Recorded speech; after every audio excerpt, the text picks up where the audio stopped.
What happens when gearheads, engineers, and rogue dealers start ignoring the rulebook? You get Mustangs that defied safety laws, federal emissions, and sometimes even Ford itself. Built in secret, raced in shadows, or modified into monsters, these weren't just fast Fords. They were Mustangs that should have been illegal, because some of them actually were. The 1960s were wild. Ford's Mustang redefined performance for the masses. But what people didn't see was the underground movement of custom shops, experimental divisions, and international plants going rogue. These 10 Mustangs broke the law, pushed engineering to the edge, or simply shouldn't have been allowed to exist. But they did. And today, we're blowing the lid off their stories. Top 1, 1967 Mustang Mach 2 mid-engine prototype. Ford built a mid-gray Mustang in 1967. That's not a typo. During the height of Ford's Le Mans glory, engineers wanted something more than just another muscle car. They envisioned a Mustang that could rival Ferraris. Enter the Mach 2, a radically sleek fastback with hidden headlights, a short rear deck, and proportions closer to a European supercar than any Detroit muscle machine. Inside, minimalist. Race mech bucket seats, a stripped dash with fighter jet gauges, and zero regard for backseat passengers. And then came the heart transplant. Ford's 289 cubic inch V8, pushing 271 horsepower, was mid-moment behind the seats, paired to a 4-speed manual transaxle. The layout gave it near-perfect balance and catapulted it from 0 to 60 mph in under 6 seconds. This wasn't a show car. It was a performance prototype meant to tear up tracks. But here's the kicker. It was never street legal. With no crumple zones, no rear crash protection, and zero chance of passing federal safety laws, it was instantly uninsurable. Ford realized releasing it could trigger lawsuits, recalls, or worse. So they shelved it quietly. The public never got so much as a brochure. Only one Mach 2 was ever built. Some say it was scrapped. Others whisper it's still locked inside Ford's basement collection, hidden from the world. But if it ever rolls into the spotlight, it could change everything we thought we knew about the Mustang's legacy. And believe it or not, the next Mustang on this list was even more extreme. Because it wasn't just illegal, it was built only to race. Top 2, 1965 Shelby GT 350. R, race-only version. It was never meant for your driveway, and that was the whole point. In 1965, Carroll Shelby wasn't building cars for the boulevard. He was building weapons for the racetrack. The GT 350R wasn't a variant. It was a predator. Stripped of creature comforts, fitted with fiberglass panels, and tuned to scream past Corvettes. This was Shelby's first Mustang bred for combat. Only 36 were built, all sold directly to racing teams. No radio, no backseat, plexiglass windows. Just raw aluminum, roll cages, and one mission: win. Under the hood was a high-po 289 V8, heavily massaged to produce over 350 horsepower. A close-ratio 4-speed manual, Detroit locker rear axle, and Coney shocks completed the race-ready arsenal. But here's what made it illegal. The GT 350R was never certified for road use. No VINs were listed for registration, no emissions compliance, and no safety considerations. These cars rolled out of Shelby's Venice facility with one destination: SCCA racetracks. Some drivers tried to sneak them onto public roads and quickly learned why that was a terrible idea. They were loud, brutal, and dangerously stiff. Over the years, a few GT 350Rs were modified for limited street duty, but purists still frown upon it. These machines were never supposed to idle at red lights or crawl through traffic. They were bred to chase checkered flags and terrify anything behind them. Today, surviving examples sell for over $1 million, 0 cents. If you can find one. But if the GT 350R was a weapon, the next Mustang on our list was a science experiment gone rogue. A factory prototype with fuel injection, disc brakes, and technology no one was ready for. And it had a nickname that stuck like paint: the Green Hornet. Top 3, 1968 Shelby XP500 Green Hornet. It wasn't just fast, it was forbidden science on 4 wheels. In 1968, Ford and Shelby joined forces on a Mustang that was never supposed to leave the lab. Nicknamed the Green Hornet, this one-off Shelby EXP 500 was a rolling experiment in future tech. Finished in deep metallic green with unique taillights, a custom grille, and a prototype fiberglass hood, it looked like no production Mustang. Because it wasn't. The interior featured deluxe trim, a center console, and factory air luxuries, rare in test mules. But it was under the skin where things got wild. Shelby engineers equipped the car with four-wheel disc brakes, unheard of on Mustangs at the time, independent rear suspension, and a Kona-Lek electronic fuel injection system. The engine? A 428 Cobra jet, but not the carbureted version from showrooms. This one was electronically fuel-injected, a tech years ahead of its time. It made over 400 horsepower and could launch the car to 60 Manx in around 5.7 seconds. Too advanced for the era, the system was never greenlit for production. And the car? Registered as a prototype, it was illegal for road use. Most prototypes were scrapped. This one wasn't. It survived. Barely. Rescued from the scrap heap by a Ford employee, the Green Hornet was hidden away for decades before being restored to its experimental glory. Today, it's a priceless unicorn, the only one of its kind. But if you think a prototype with fuel injection was rebellious, wait until you meet the Mustang that crossed borders illegally, built not in Detroit, but south of the border, a Shelby with its own passport and secrets only Mexico could hide. Top 4, 1966 Shelby GT 350, Mexican edition. It wore the Shelby name, but it wasn't built in America. In 1966, while Carroll Shelby was building GT 350S in Los Angeles, something strange was happening across the border. In Mexico City, a small batch of Shelby-branded Mustangs was being assembled. Not by Shelby American, but under license by a local plant. These weren't clones. They were official, but completely unique. Only about 200 Shelby GT 350 Mexican editions were produced, each based on locally sourced 1966 Mustang Fastbacks. From the outside, they wore Cobra badges, racing stripes, and Shelby-style scoops. But under the hood, not a 289 Hypo. Instead, most came with a 302 V8. Milder than their American cousins. Interiors were also different. Some with luxury trim, others with parts from Mexican Gorgon Fords. The VIN tags and documentation, entirely separate from Shelby American. And because they were built outside U.S. regulations, they didn't meet American safety or emission standards. They were never legal for sale in the U.S. Most Americans didn't even know these cars existed until decades later. For years, they were dismissed as fakes, until Ford Mexico confirmed their origin. Today, surviving examples are collector gold in Latin America, but remain obscure in the U.S. And importing one? Let's just say it's not easy.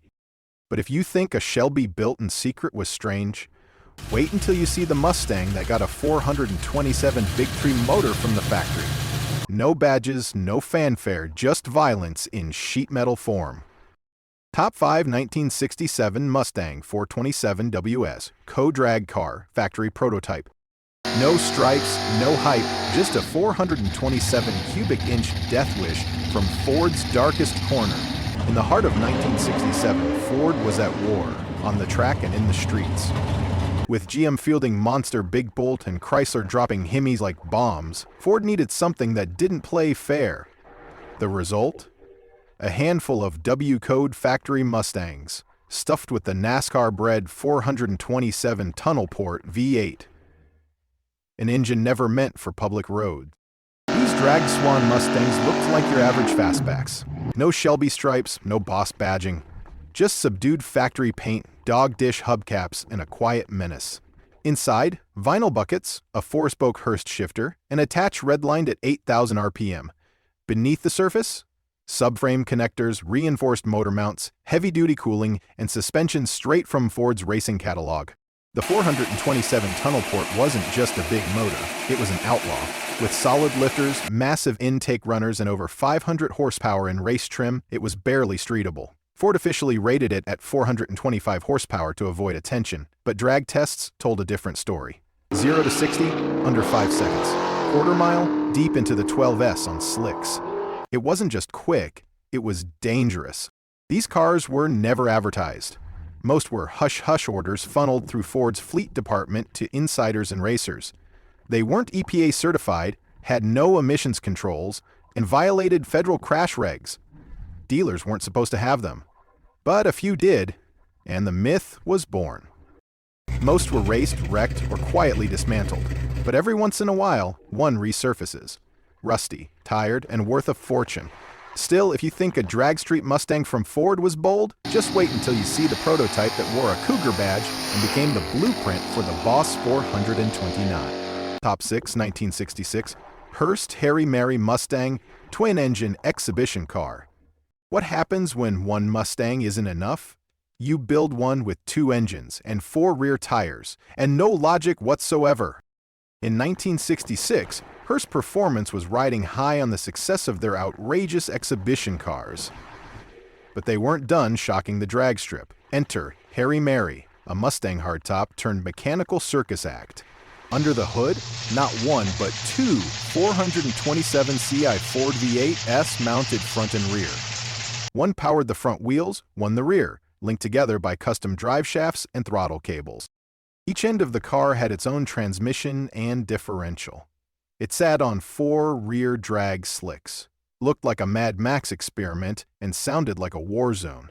Inside, the driver sat dead center between the monsters, surrounded by custom gauges, dual tachometers, and 2 shifters. Harry Mary wasn't just impractical. It was illegal on every level. With no safety equipment, no emissions control, and no way to register it, this Mustang wasn't even NHRA legal. Built strictly for burnout exhibitions, it smoked all 4 tires in sync, drawing huge crowds but banned from real competition. It never appeared in brochures, never saw a street, and never made it to a dealership. After a few years of stunt shows, it vanished, scrapped, or stored, nobody knows for sure. Today, only a few blurry photos and Hot Rod magazine clippings survive. But if you thought a twin-dome Mustang was wild, just wait for what Ford snuck out next. It looked like a regular coupe, but it was lighter, faster, and never meant to exist on paper. Top 7 1965 Mustang A/FX drag car, factory lightweights. It looked like a Mustang until it hit the quarter mile in 10 seconds flat. This wasn't a car, it was a loophole on wheels. In 1965, Ford quietly began shipping factory-built drag Mustangs under the radar. These weren't sold in showrooms, they were delivered directly to NHRA racers under the A/FX class. The body, acid-dipped for weight loss. The bumpers and hood, fiberglass. Inside, no carpet, no insulation, no rear seat. Just a racing seat and a roll bar. Under the hood lurked a fire-breathing 289 hypo, or a monstrous 427 feet side oiler.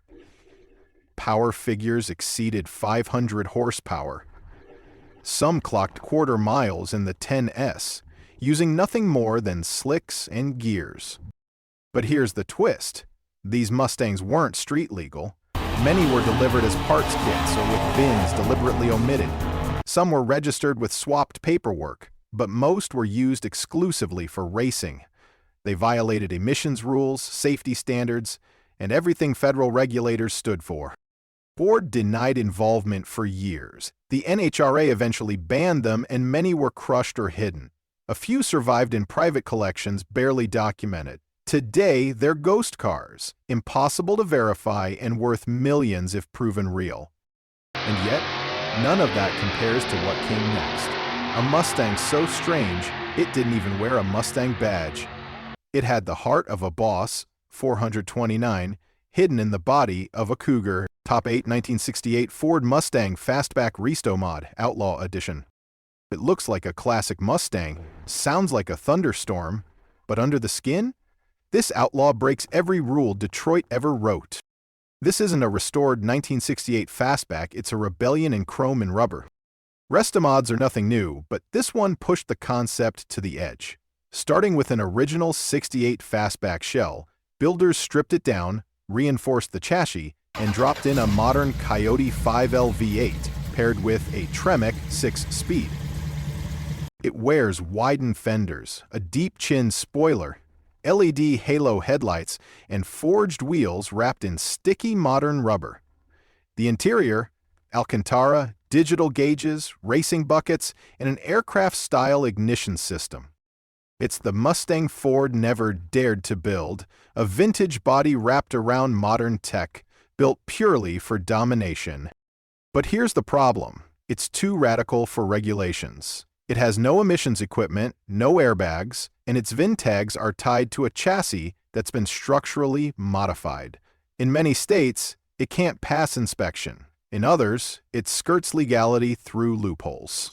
It's fast, it's loud, and on paper, it shouldn't exist. These outlaw Mustangs are often insured as antiques, but drive like supercars. One crash, one smog check, or one sharp-pained inspector, and it's game over.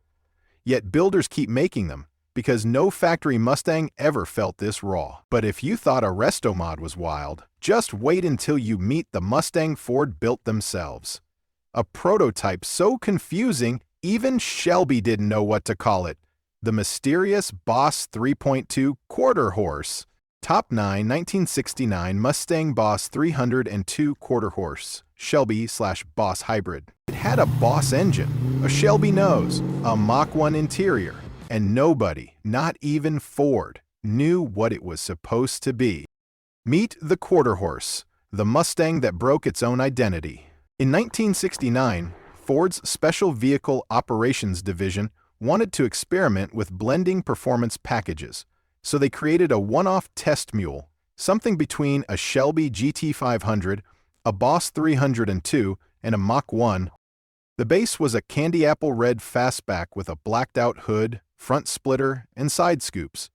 It wore Shelby-style headlights and taillights, but rode on Boss 302 suspension. Inside, it had deluxe Mach 1 trim, wood-grain dash, and power everything, including windows, seats, and steering.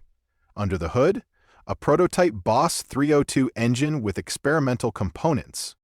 But here's where it gets weird. This car was never built for the public. It was never intended for Shelby, Boss, or Mach 1 lines. It had no production code, and its paperwork didn't match any known Mustang variant. Even Shelby American denied ever building it.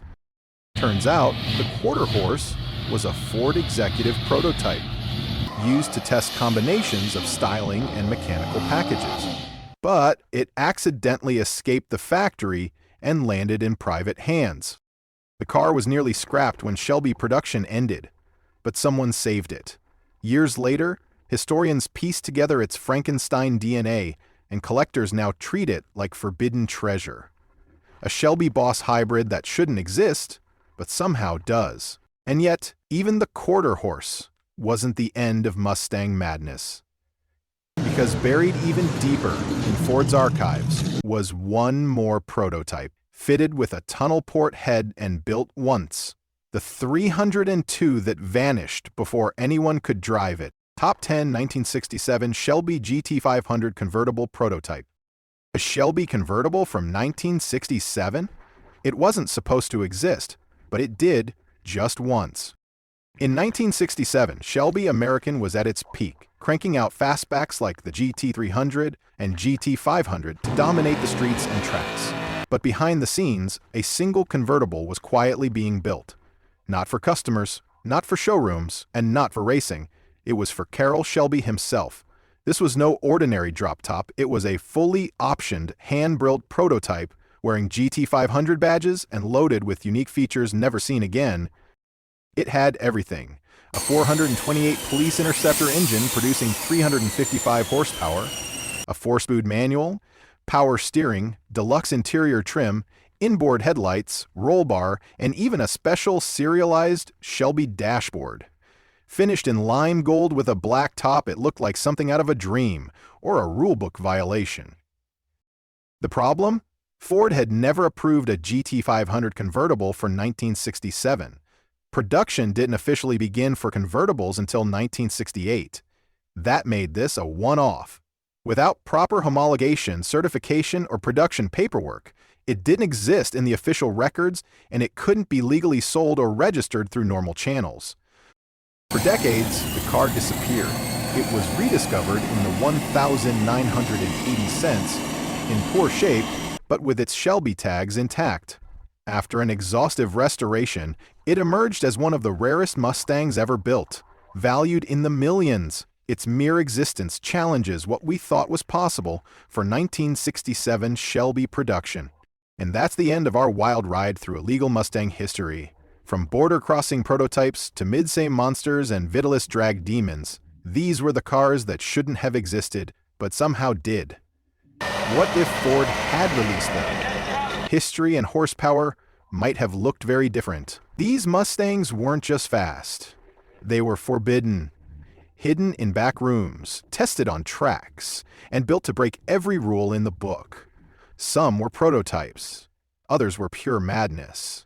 But all of them prove one thing: Ford's wildest creations never followed the rules. Thanks for watching Muscle Cars Revolution, where the stories they tried to bury come back to life. Don't forget to like, subscribe, and tell us.